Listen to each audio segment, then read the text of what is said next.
Hali gani mtazamaji wa Gift Online TV, karibu kutazama habari mbalimbali za kimichezo, za kijamii, lakini pia habari za kiburudani. Wakati klabu tatu kutoka Ulaya ziliporipotiwa kuwania huduma ya kiungo mshambuliaji wa Simba Ansset Yaura ambaye alifanikiwa kuonyesha kiwango cha juu msimu uliomalizika 2025-2026, ni kama wekundu hao wa Msimbazi wamesikiliza kwa umakini kocha wa kikosi hicho Steve Barker kisha kufanya maamuzi magumu, wakisema Aura anabaki, haendi popote. Kiungo huyo raia wa Ivory Coast alitua Simba kipindi cha usajili wa dirisha dogo la Januari 26, ambapo hadi msimu wa 2025-2026 unamalizika alicheza kwa kiwango kikubwa kilichovutia klabu hizo ambazo ni timu ya Uturuki, timu ya DAS lakini ya 1904, lakini pia ya Slovakia,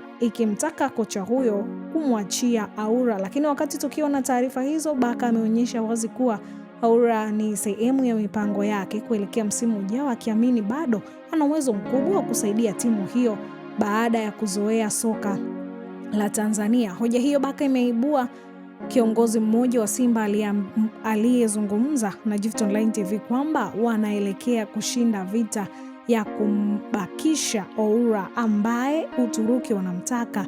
Ndio ili aonekane kumhitaji zaidi, Kielezwa imepangwa kuwasilisha ofa ya Aura ambayo ni euro 2,500 ambazo ni zaidi ya shilingi milioni 750. Bosi mmoja wa juu ya Simba amesimamia usajili aliambia kuwa mpaka jana hakukuwa na ofa yoyote rasmi kuhusu Aura, kwa kwamba bado wana mipango ya muda mrefu na raia huyo wa Ivory Coast. Hizi ni taarifa za Aura kuondoka hazina ukweli. Mpaka sasa hakuna ofa ambayo imefika kwetu, tunasikia tu kwenye mitandao anayemtaka mchezaji angekuja Simba, tena hesabu kubwa za Aura, kwa hiyo bado yupo sana hapa Simba, haondoki.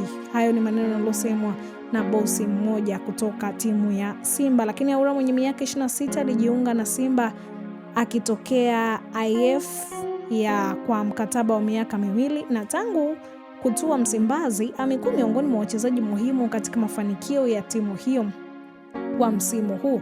Kiungo huyo mshambuliaji ameisaidia Simba kutoa mataji mawili ya kombe la CRB na Muungano, huku akionyesha uwezo mkubwa katika eneo la kiungo mshambuliaji kwa kufunga mabao 6 na kutoa asisti 3 kwenye ligi, ambapo wekundu hao wa Msimbazi wamemaliza nafasi ya pili na pointi 73 nyuma ya Yanga iliyotoa ubingwa kwa pointi ya tofauti na pointi 2. Uwezo wake wa kucheza nafasi tofauti kwenye safu ya ushambuliaji, kasi, nguvu na uwezo wa kutengeneza nafasi umefanya thamani yake kuanza kupanda kwenye soka la usajili. Hii ni Gift Online TV, endelea kusubscribe, kushare ili uweze kupata taarifa mbalimbali.